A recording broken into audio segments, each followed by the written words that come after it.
Hello, friends. Chris Corsti here, president of Thrive Today, and I want to welcome you to the Relational Skills in Real Life podcast. Today's topic is on building capacity that makes healing possible. That's right. The importance of building capacity to deepen and further our healing journey.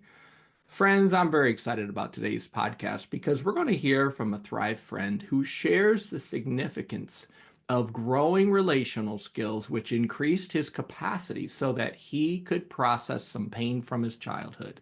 That's right. Capacity refers to how much weight we can carry.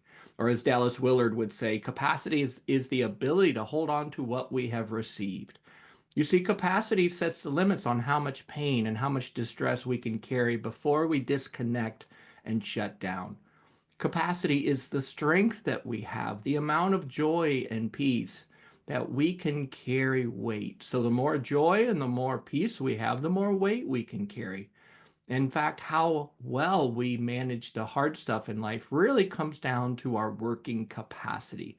So there's some times when we know our capacity is diminished because we didn't sleep the night before, or we're in a conflict, or we're just not doing well with our health, right? We all have those times and those moments where we just can't manage what we're feeling. And so capacity is what gives us the strength to be our relational selves.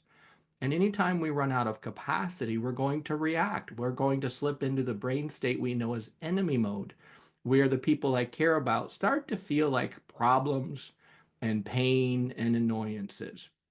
So the good news is, as you practice relational skills, you grow your capacity. And we have what we call the foundational 5 capacity skills, which is when we learn to live relationally and recognize enemy mode, where we build some glad to be together joy. We take time to rest and to quiet ourselves. We remember times of joy, which is what we call appreciation. And then we learn to see some of what God sees when He looks at our lives and our relationships. We find God's presence and God's peace in the difficult places. So Paul's going to tell us about how important it was for him working on relational skills so that he could increase his capacity. In fact, growing his capacity allowed him to process some really hard stuff from his childhood. And God has a few things to say to Paul about this. Let's hear from Paul. At the end of the Gospel of John, there's a rather strange verse, or at least it was rather strange to me until recently. Because what Jesus says there is that I have many more things to tell you, but you're not ready for them yet. Really? And here these disciples have been with Jesus for 3 years, and they weren't ready to hear some things from Jesus. Like I said, it didn't make sense to me until recently. I was on a moose hunt with my youngest son. It was glorious, once-in-a-lifetime trip to Alaska. And he and a friend of his invited me along. And we had to take the ferry from Juneau to Gustavus. And from Gustavus, we had an hour-long flight in a small plane to this remote cabin where we were going to have our moose hunt for a week. And it was absolutely glorious. The setting was beautiful. It's not too far from Glacier Bay National Park. Beautiful mountains around us. We spotted mountain goats up on one of the mountains nearby. We got to see the Aurora Borealis. It was just spectacular. Being away from all the technology, the phone, you can't, see what's happening in the news. It was absolutely glorious. I was having great prayer times. But I was waking up at night and having flashbacks to rather painful memories from my childhood. And finally I asked God about this. And I said, God, why am I reliving some of these things right now? And you see, what God said was, you weren't ready for them yet. See, what had been happening is I'd started going through these relational skills, the basic five, and then each of the individual courses on the basic five. And I'd been building my capacity of joy. I'd been building the capacity to handle painful memories. And God said, now's the time. Now's the place. Now you're able to handle this with my help and my grace. And I could be seeing Jesus with me in those painful experiences. Through working through these earlier courses, I grew the capacity actually to handle my emotions in these strong, painful experiences with God's help.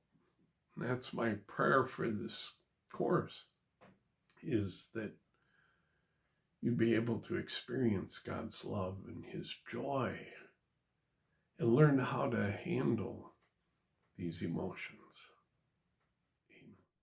Friends, wasn't that so good? I was deeply inspired by what Paul shared. You know what? Paul had been growing his capacity, his strength to be able to suffer well, to be able to manage what he feels. In fact, to be able to get some rocks out of his shoes in dealing with some childhood trauma. And you know what? As counselors and therapists, we don't, and helpers, we don't go looking for pain. That's actually going to backfire because we don't know a person's capacity. One of the things I learned early on in helping people with severe trauma was we have to grow capacity. And as people grow capacity, just like Paul, God will bring up some hard stuff that the person needs to process. So without paying attention to capacity, we try to force it, we try to push into hard stuff, and it just doesn't go well. So, the relational life preserver for Paul in his storm was growing relational skills, which led to fruit so that he could go deeper into more profound healing than he ever imagined. He found Jesus in his painful experiences because he had been practicing relational skills in our habit builder courses. He had been working through those exercises and he found peace and he found relief. And you know what? He found hope. So, this is a really good, important point here for helpers that we help people grow capacity so that they don't get stuck. And sometimes when people do get stuck, we pause to practice some foundational skills. We do some exercises that help them quiet, that help them build some joy, that help them shift into their relational selves. This is profoundly life changing, friends, because capacity gives us strength. And as we grow capacity, we learn to return to joy, which is a harder skill. We learn to return to joy from our upsets, from our strong emotions. And what we're doing is we're training our brain. I will not die, but live. As I feel these feelings, I can share these feelings. And like Paul, we can process our feelings to find peace and rest. So, friends, this is why at Thrive Today, we're really passionate about creating exercises and practices that you can do on your own with your friends, with family members, with your small group. You can do at the coffee shop, right? And we can practice with the living God as well. So we have foundational 5 habit builder courses that are really helpful.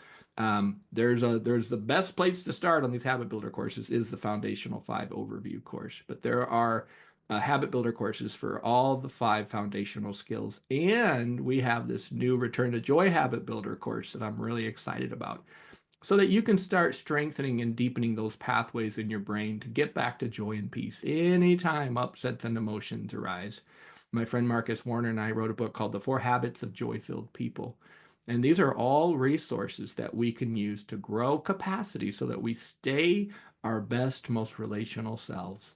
And friends, may this be the start of something good for you today.